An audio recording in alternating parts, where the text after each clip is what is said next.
You would prefer the human race to endure, right? You're hesitating. Yeah, well, Yes? I don't know. I would. This is a long hesitation. This is a long hesitation. There's so many questions implicit Should in this. the human race survive? Yes. Okay. But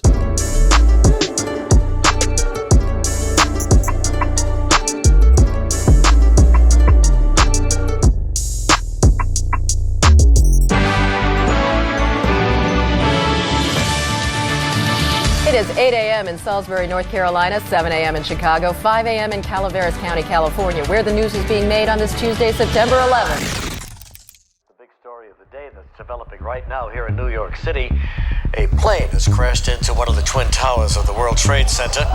You can see it now on the screen right there. This country is different today, and it's going to be different than it ever was for many years to come. We need to send cruise missiles over there right now and just start bombing the hell out of them. Today. We're always Right worried now. about the innocent civilians who live around. You know what? Innocent civilians, so what? They shouldn't be living by these guys, supporting them, I all agree that with crap, you. okay? Good evening. American and British forces have begun attacking the Taliban in Afghanistan tonight in a wave of military strikes aimed at crippling their air defenses and wiping out their military aircraft. My fellow citizens, at this hour, American and coalition forces are in the early stages of military operations to disarm Iraq, to free its people, and to defend the world from grave danger. In July of 2004, PayPal co-founder and renowned venture capitalist Peter Thiel penned an essay critical of the Bush administration's approach to the war on terror, which was in the process of ravaging several Middle Eastern countries in what would become a decades-long reign of terror that killed and displaced millions. But Thiel didn't base his criticism on the endless death and destruction America was wreaking halfway across the world. As a matter of fact, he didn't think America was doing enough. In his essay, The Straussian Moment, Thiel declared that the brute facts of September 11th demand a re-examination of the foundation of modern politics, but complained that a direct path forward is prevented by America's constitutional machinery. To this day, Peter Thiel likes to sell himself as a kind of small government, freedom-loving libertarian. But for as skeptical as he is of the federal government,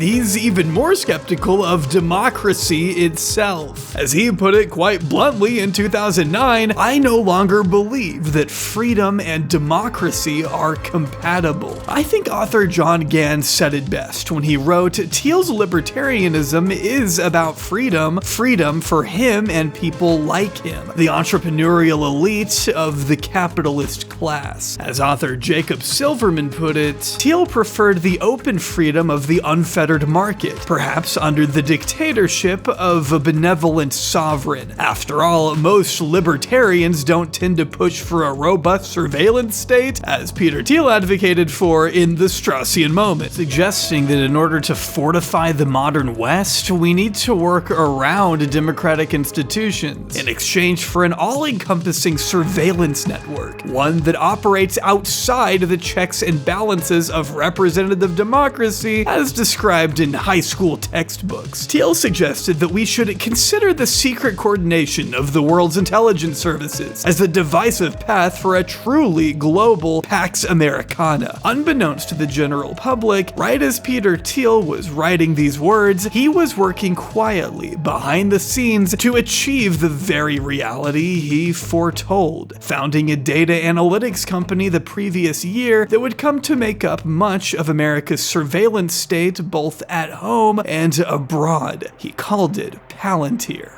The Trump administration has tapped Palantir, the data mining company founded by the billionaire tech investor Peter Thiel, to compile data on people in the United States for a master database, including a new $30 million contract with ICE. While even former employees sometimes struggle to explain what Palantir actually does, its ostensible function is to provide software platforms that allow their clients, mostly Fortune 500 companies and government agencies, to integrate and analyze massive quantities of data in order to discover patterns and insights that might help them with their work. Or as Palantir co-founder and CEO Alex Karp so beautifully worded it, Palantir is here to disrupt and make the institutions we partner with the very best in the world, and when it's necessary, to scare enemies and on occasion kill them. But despite any negative connotation, it actually seems like Palantir has no problem being the symbol of Big Brother in America. Thiel himself has said that he'd rather be seen as evil than incompetent, and after all, incompetence doesn't get you billion-dollar contracts with one of the largest militaries in the world. Maybe that's why, following the liquidation of Osama bin Laden by US Special Forces in 2011, top Palantir representatives refused to confirm or deny the company's involvement in locating the Al-Qaeda leader. As journalist Max Chafkin pointed out in his 2021 biography of Thiel, The Contrarian, Karp was careful not to take credit and careful not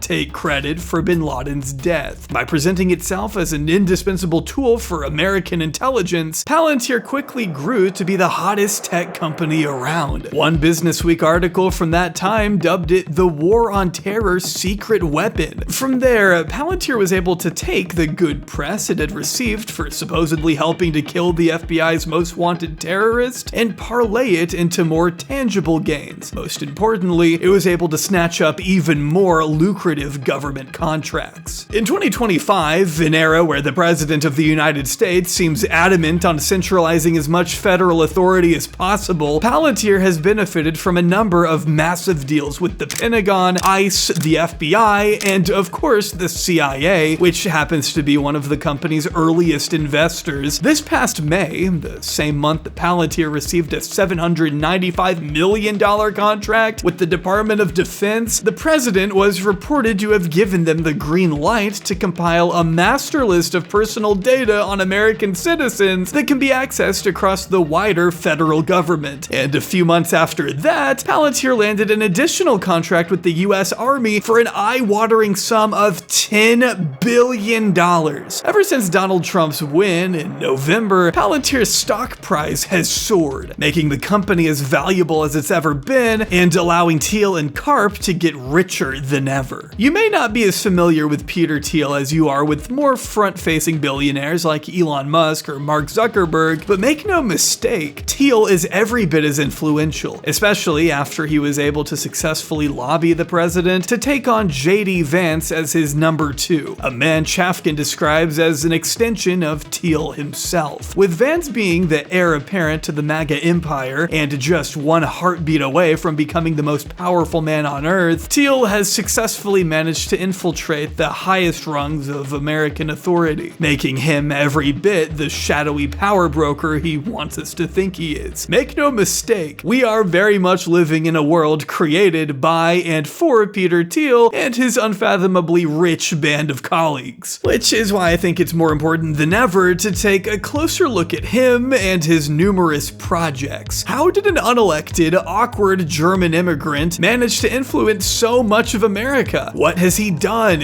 What is it that he wants? And how dangerous is he? Join me in answering all of these questions and more in what will be a multi-part series exploring the vast abyss that is Peter Thiel's lore. That's right, we're all getting put on a list after this one. Nope, can't click away now. Palantir already has your coordinates. Welcome, one and all, to the Thielverse. Good evening. I'm Peter Thiel. I build companies and I support people who are building new things. The billionaire venture capitalist and PayPal co-founder has a provocative theory about how the Antichrist could take over the earth and enslave humanity. If your fear is a totalitarian one-world government, yes, nothing creates a possibility of that more than the technology that, like, a Palantir is developing. Trump is closely allied with the most authoritarian figures in Silicon Valley, such as Peter Thiel, who envision a world where our habits, proclivities, opinions, and movements are minutely recorded and tracked. It's time to rebuild America.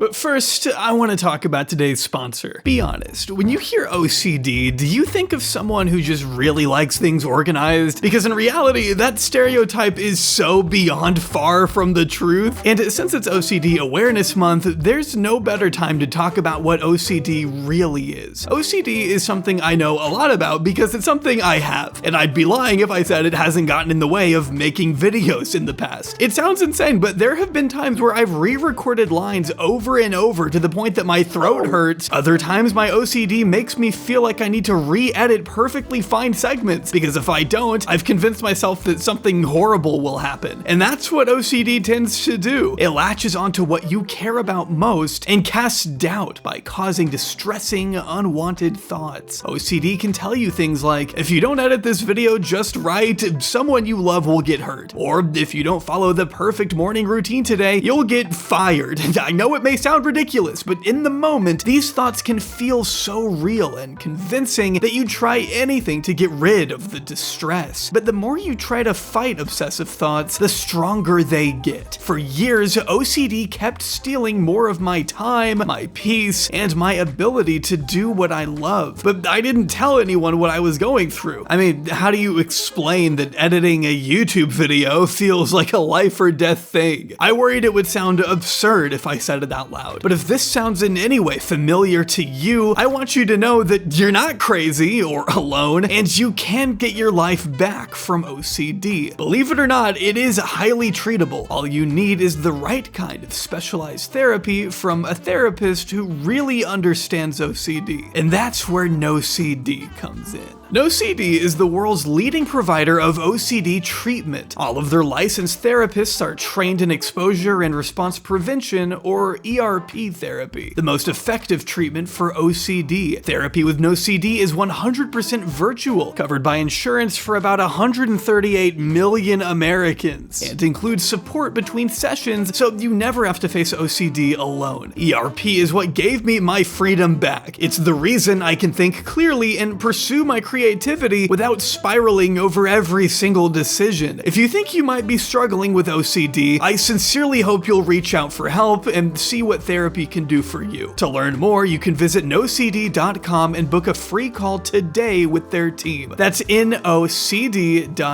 Huge thanks again to nocd for sponsoring this video and always giving me a chance to talk about myself for a little bit. Now, back to talking about someone else.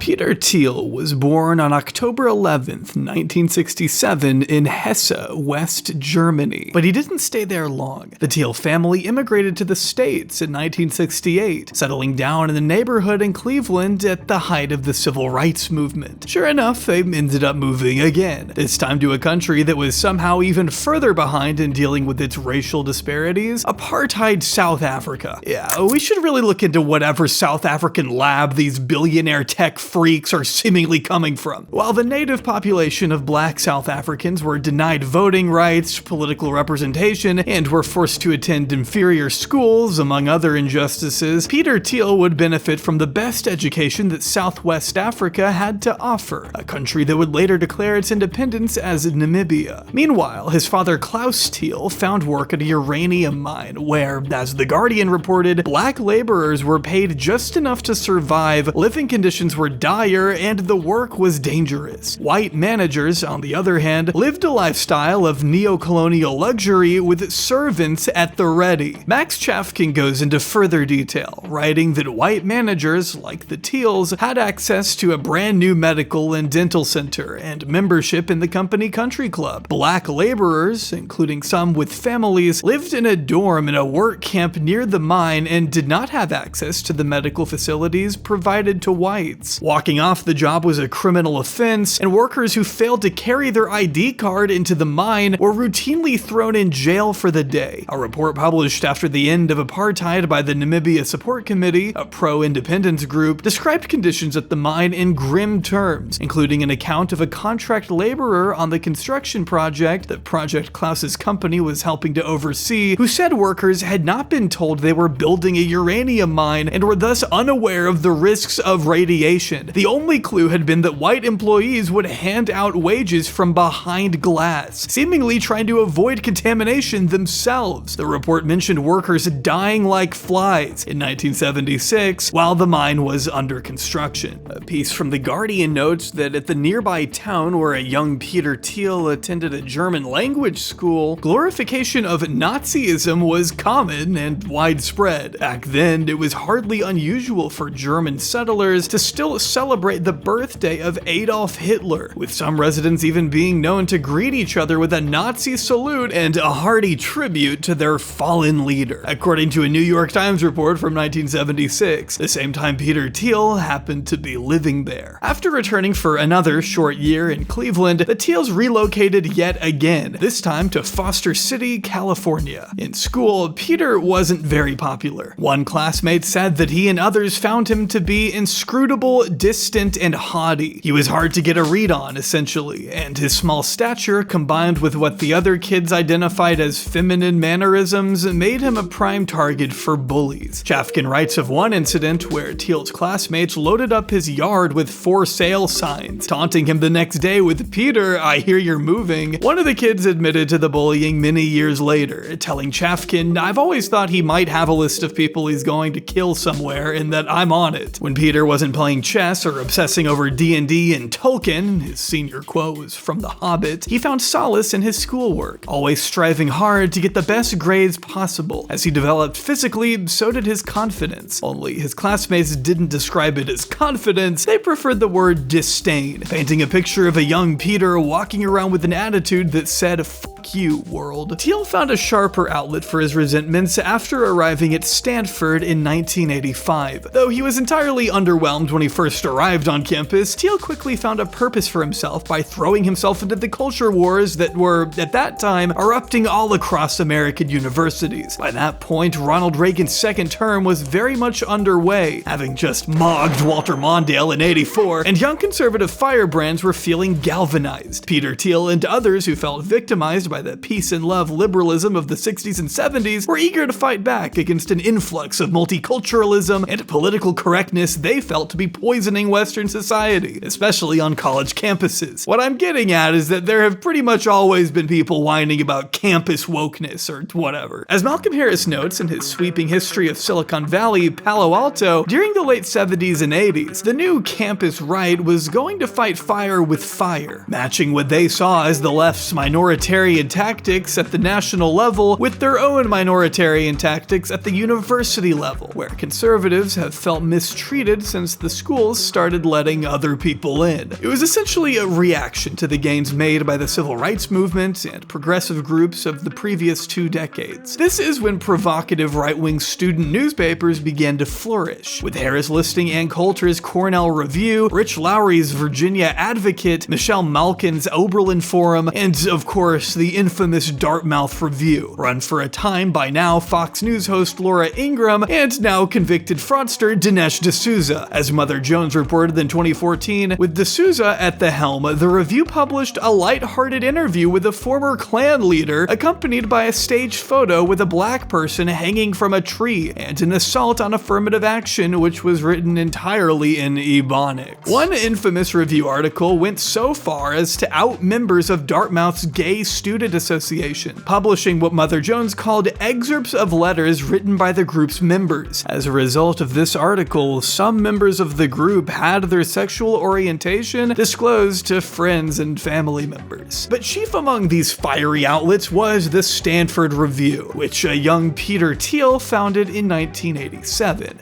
Well, he technically relaunched it, despite everyone always claiming that he founded it, but Thiel did oversee its reboot as editor-in-chief until 1989, and as Harris puts it, this new iteration was far more vicious than in the years before Thiel. The second review was more like the Dartmouth version, he said, shocking the newly left campus. It was essentially a megaphone for Peter Thiel to rail against liberalism and defend the Western canon from attempts to diversify it, and ringing the alarm bell about alleged feminist overreach, as put by Sam Dean of the LA Times. It was also where Thiel would forge lifelong friendships, with many of those he hired to work at the Review going on to join his companies later on down the line. Future VC David Sachs was one of the men who not only went on to work with Thiel at PayPal, but also also bears responsibility for a piece in the Stanford Review titled The Rape Issue, which I think you can imagine was a horrifying look into the mind of one of Peter Thiel's closest allies. In his 1992 article, Sachs launched into what Chafkin called an impassioned defense of the senior named Stuart Thomas, who had recently pled no contest to the statutory rape of a first-year student. As Chafkin recounted, Sachs argued that Thomas was deserving of sympathy and his diploma because statutory rape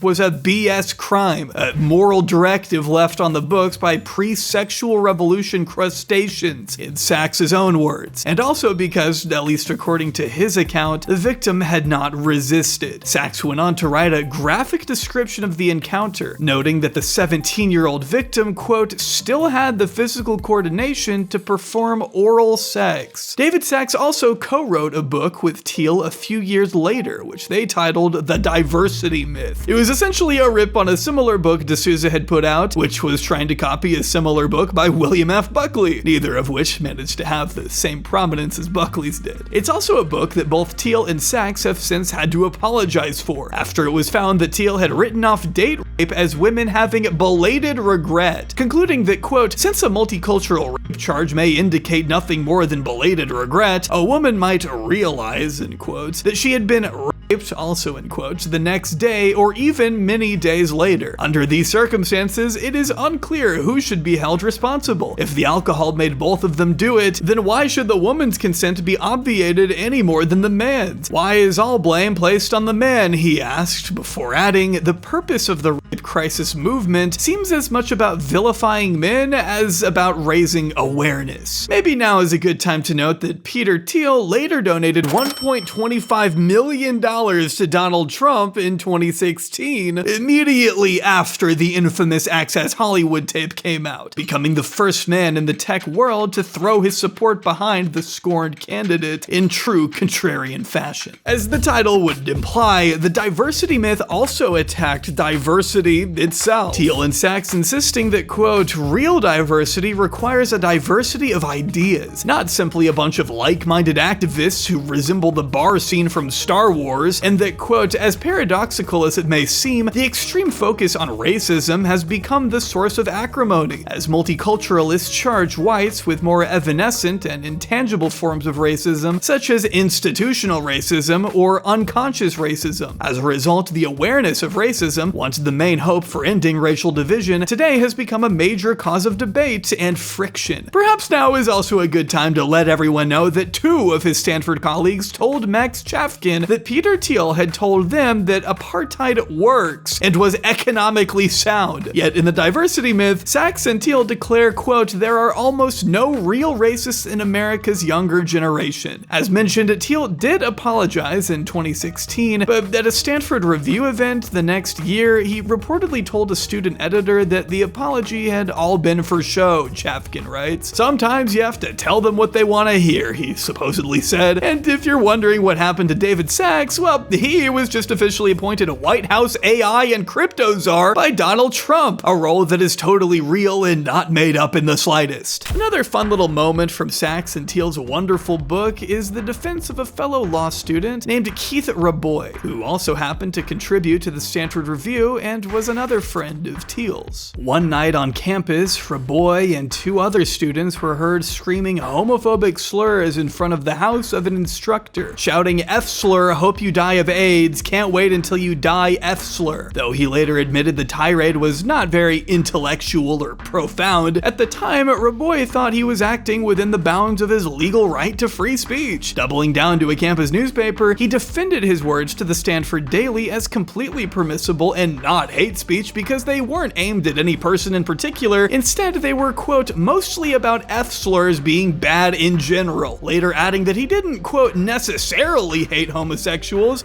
Necessarily, man? He also noted in the same letter that gay people still shouldn't be school teachers, so there's that too, I guess. As for Thiel, he was happy to defend his friend in the diversity myth, writing that Raboy's demonstration, quote, directly challenged one of the most fundamental taboos. To suggest a correlation between homosexual acts and AIDS implies that one of the multiculturalist's favorite lifestyles is more prone to contracting the disease, and that not all lifestyles are equally desirable. Raboy didn't face any tangible pushback from the university. Outside of a statement condemning him, he was ostracized by his peers, which is why he ended up finishing out the rest of his college career at Harvard.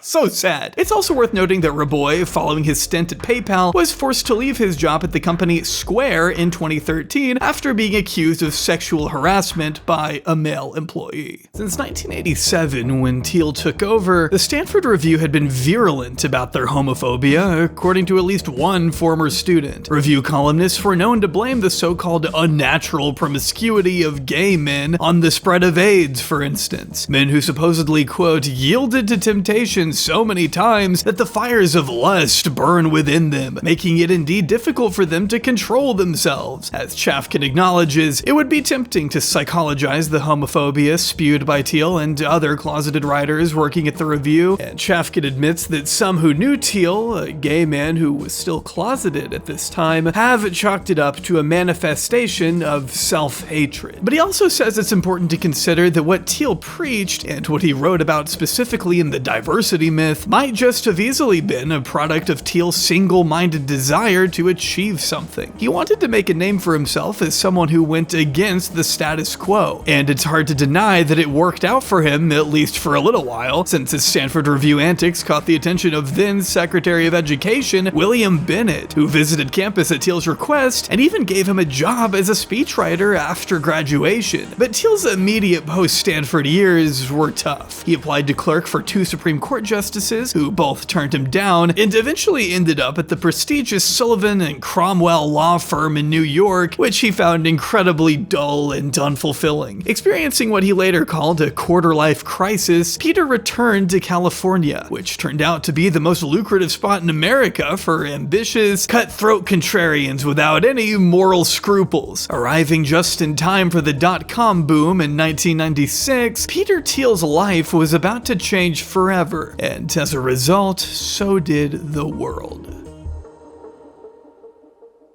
Max Levchin was just 23 years old when he moved to Palo Alto. Having sought political asylum from Ukraine at 16, Levchin taught himself English by watching the American sitcom Different Strokes and learned how to code using nothing but pen and paper. He also wasn't the only aspiring tech entrepreneur from the University of Illinois to seek fame and fortune in the Golden State. In fact, his fellow graduate Mark Andreessen had just made the same move to found Netscape in 1993. In a nutshell, Netscape was an early browser that made the web more accessible to regular people, opening up the potential for rapid commercialization of the internet. The company's IPO in 1994 landed Andreessen on the cover of Time magazine, dogs out and all, apparently. But by rocketing up to a $2 billion market cap, the rapid success of Netscape had ignited the dot-com bubble and proven to investors just how lucrative the internet could be. Having just scraped together $1 million from friends and family to create a venture capital fund of his own, Peter Thiel was on the hunt for the next new Netscape. He would find it in Levchin.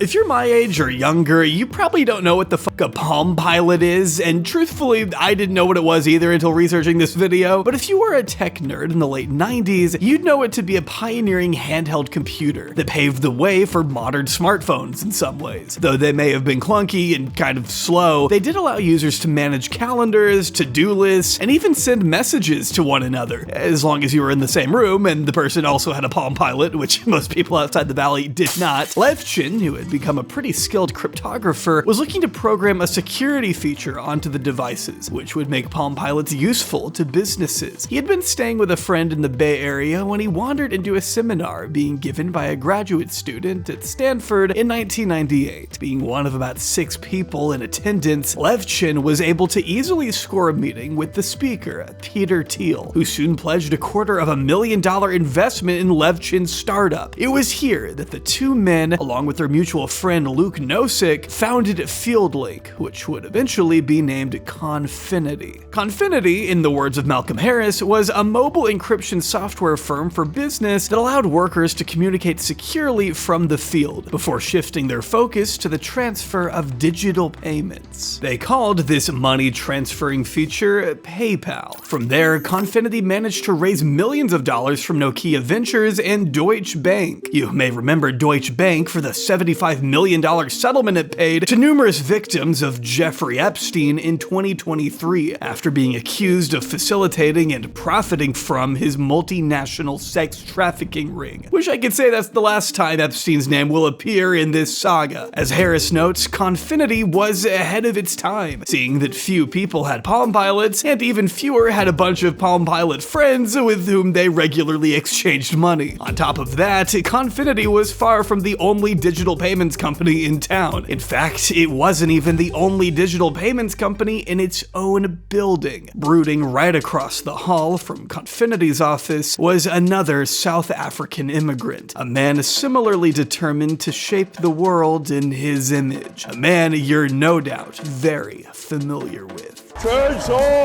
Elon Musk and Peter Thiel have always had what I would describe as a complicated relationship. Over the past 25 years, they've alternated between being good friends and bitter rivals, though despite it all, their interests have remained fairly aligned. During the late 90s, Thiel's Confinity was locked in a heated competition with Elon's X.com. No, not that one. Both startups were effectively trying to do the same thing, allow digital encrypted payments to be carried out over the internet. Some have more or less joked that Confinity was stealing X's plans right from the dumpster out back, a theory that I may be inclined to believe if it didn't give Elon Musk a lot more credit than he deserved. Thiel always had a grander vision for PayPal, one that surpassed the modern application we all know it to be today. In The Contrarian, Max Chafkin wrote that Thiel didn't just want to build a payments app, he wanted to fundamentally alter the way we spend money by developing a financial system that existed outside government control. During the Asian, Russian, and Latin American financial crises, citizens worried about hyperinflation hadn't been able to move their money into dollars and put it into foreign bank accounts. Chafkin explains, with PayPal, all they needed to do was ask to be paid on their Palm Pilots, which could be turned into a pocket-sized Swiss bank account. If it took off, it would make it impossible for governments to regulate their economies, leading to, he boasted to one reporter, the erosion of the nation state. More on that little dream later, trust me. Chafkin goes on to underline that if you followed Thiel's logic, it would make it impossible for governments to stop black market transactions, which tend to involve weapon sales, drug trades, hitmen, and CSAM, among other illicit materials. By that same token, Elon Musk was trying to achieve something similarly revolutionary with X.com. His biographer Walter Isaacson wrote that the original X was meant to be a one-stop everything store for all financial needs: banking, digital purchases, checking, credit cards, investments, and loans. In fact, it seems Elon is still trying to make this vision a reality with the way he's absolutely obliterated Twitter. But the ability to transfer payments via email was an especially promising venture in 1998, one that both Elon Musk and Peter Thiel hoped to capitalize on by courting users of the e-commerce platform eBay. They both basically wanted the same thing, for people to use their app to send money on eBay. So they finally decided to set aside their differences and make things a little easier for each other by joining forces. As Malcolm Harris put it, Confinity and X.com raised tens of millions of dollars each, but they were pissing it away on referrals, bribing users in cash to sign up and again to rope other people in. Under monopolizing pressure, the payments firms fused rather than compete the other to death, which is how we got the first ever photo shoot you can smell. Elon Musk and Peter Thiel became official business partners in March 2000, with the former being crowned CEO and the latter being named Executive Vice President of Finances. Max Levchin was named CTO, and Bill Harris, who had worked for Musk at X.com, also shared CEO duties with Musk. But with so many big egos wrestling for control, it understandably didn't take long for relations to strain. Elon's personality as a brash, domineering jackass didn't bode well with a guy like Thiel, who sure wasn't exactly known for his warmth and goodwill, but hardly tolerated what he saw as Elon's carelessness. Their rift was exemplified in March of 2000, when the soon-to-be Tesla CEO was taking Thiel on a ride in his $1 million, 627 horsepower McLaren F1. So what can this thing do? Thiel was reported to have asked him. Watch this, replied Elon, who slammed his foot on the gas pedal and immediately lost control control of the car, spinning out into a busy Silicon Valley road before hitting an embankment, launching into the air, and crashing back down onto the pavement, at least according to the dramatic account written in Jimmy Soni's History of PayPal, The Founders. As reported by the New York Post, glass shattered, tires burst, and the vehicle's suspension snapped. According to Chefkin, as the two men were walking away from the charred wreckage, Musk turned to Thiel and explained that he had always seen these young, rich tech guys buying supercars and getting into accidents, but that he never thought it would happen to him, so of course he hadn't bothered to get insurance. You know, a very Elon thing to do. It's good to know that he's always been this virally irresponsible, I guess. As Elon himself confessed to Sony many years later, I didn't really know how to drive the car.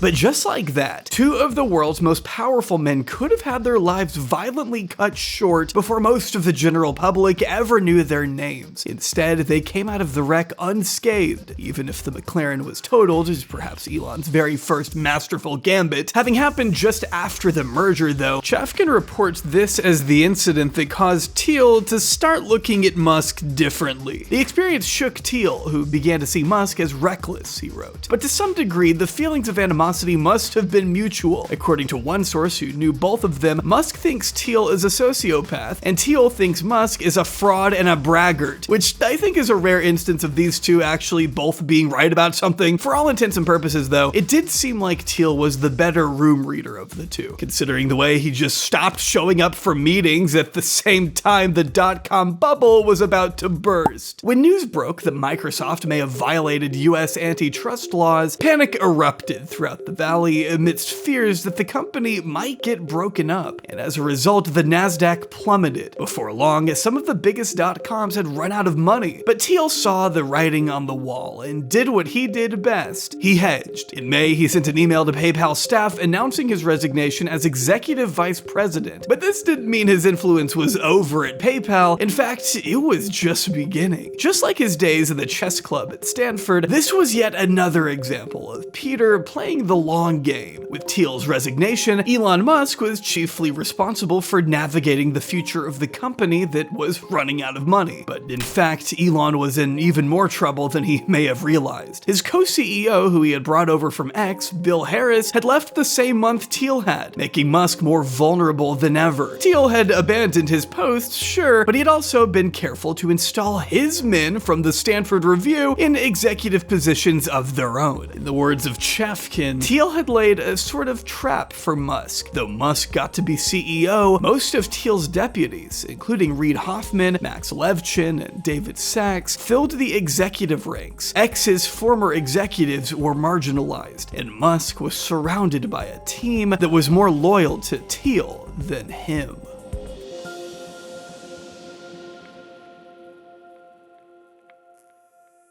Trouble was brewing at the PayPal headquarters, or I guess the PayPalByX.com headquarters, as Elon insisted on calling it. Much like today, Elon Musk was very much obsessed with the letter X for some reason, going so far as to demand it replace PayPal's branding, which was already quickly becoming iconic. I mentioned this in my first video on Elon, but it's so funny to me that it bears repeating. One of the reasons PayPal was never fully renamed X.com is because focus groups found the name to be too pornographic, a criticism that Elon has never seemed to listen to. In fact, in light of a study commissioned by Thiel that showed the PayPal brand being wildly more valuable than X.com's, Elon became outraged and ordered the PayPal brand to be stripped from the website, which was a bridge too far for those who saw PayPal as the future. On top of branding and personality differences, Thiel's men were also finding Elon to be a little too indifferent when it came to reducing the massive amounts of fraud that was plaguing PayPal at the time. According to Walter Isaacson, Levchin was constantly ringing the alarm bell to Musk, writing long memos outlining how fraud was threatening to bankrupt the company. But such concerns were usually just brushed off. Even after Levchin introduced the pioneering CAPTCHA feature that's still used across the internet to this day, Elon seemingly couldn't care less, which was all pushing Levchin to the edge. He threatened threatened to walk later that year, but his close colleagues wanted him to stay and fight. According to Isaacson, by September of 2000, Levchin, Thiel, Nozick, Hoffman, and David Sachs had all decided it was time to dethrone Elon Musk. Meanwhile, Elon had never gotten the chance to take his first wife, Justine, on their honeymoon when they first got married in January because he was too busy with work. Seeing an opportunity to attend the Olympics in Australia, the couple decided September would finally be the month they pulled the trigger. Unfortunately for Elon, though, Peter Thiel was about to pull a trigger of his own. Elon's company merged with another company. Cook, yeah. It became PayPal. Right. He was running the company. He went on an investment raising trip, and when he got back, what happened? Well, yeah, so... As Isaacson depicted it, as soon as he left, Levchin telephoned Thiel and asked if he would come back as CEO. When Thiel said yes, the rebel group agreed to join hands and confront the board, enlisting other employees to sign a petition supporting their cause. After presenting their plan to Sequoia Capital, the VC powerhouse keeping the lights on at PayPal, the chairman, Michael Moritz, relented, afraid of losing Thiel and Levchin. The pressure had worked. The coup was successful, and Elon lost his grip on power before his plane had even landed in Australia. As expected, he was beside himself. He immediately called up Moritz to decry the plot he called heinous, and even flew back to the Valley as soon as he could to plead his case in person. It didn't work. Peter Thiel was the new CEO of PayPal and would oversee its eventual sale to eBay in 2002 for a sum of about $1.5 billion. Though Elon did hold on to his shares and still walked away with almost $200 million from the purchase, he and the rest of the PayPal Mafia, which is what Thiel and the other founders like to call themselves, okay, that's not me saying it, would remain on rocky terms for a little while after. He told Fortune magazine in 2007 that Peter, Max, and I are not directly aligned philosophically. Peter's philosophy is pretty odd. It's not normal. He's a contrarian from an investing standpoint and thinks a lot about the singularity. I'm much less excited about that. I'm pro-human. Yeah, I think we all know how pro-human Elon Musk is these days. The PayPal coup was a prime example of Peter Thiel willing to go behind the backs of his former colleagues and execute whatever heinous deed necessary. His contrarian way of investing would lead to him making some pretty monumental decisions over the next few years. In an attempt to somewhat patch things up, Elon had asked Thiel to invest in a brand new electric car company he had just acquired. But because Thiel didn't believe in climate change, Elon charged, he missed out on what would later become a $1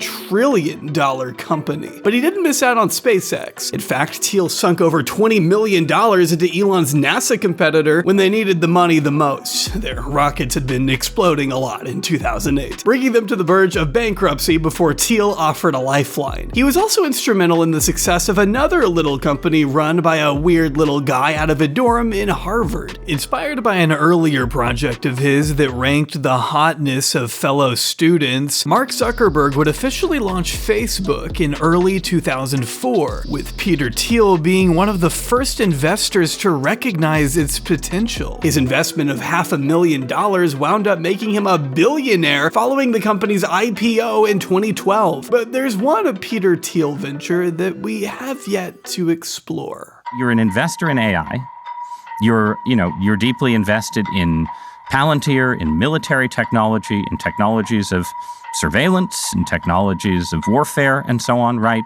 And it just seems to me that when you tell me a story about the Antichrist coming to power and using the fear of technological change to sort of impose order on the world, I feel like that Antichrist would maybe be using the tools that you were building, right? In the midst of designing mechanisms to combat fraud and cyber attacks, PayPal was able to build an internal security application that helped employees analyze suspicious transactions, per Business Insider. After the attacks of September 11th, Thiel wondered how this pattern recognition software could be used to detect future terror attacks before they happened. Lucky for him, Congress and the Bush administration had just recklessly passed into law the Patriot Act, which gave the US government the legal authority to, as Max Chefkin put it, amass enormous troves of data, phone and electronic records from suspected terrorists, and, as it would turn out, American citizens. As we saw in his essay at the beginning of this video, Thiel shared this vision. According to Chefkin, Thiel's idea,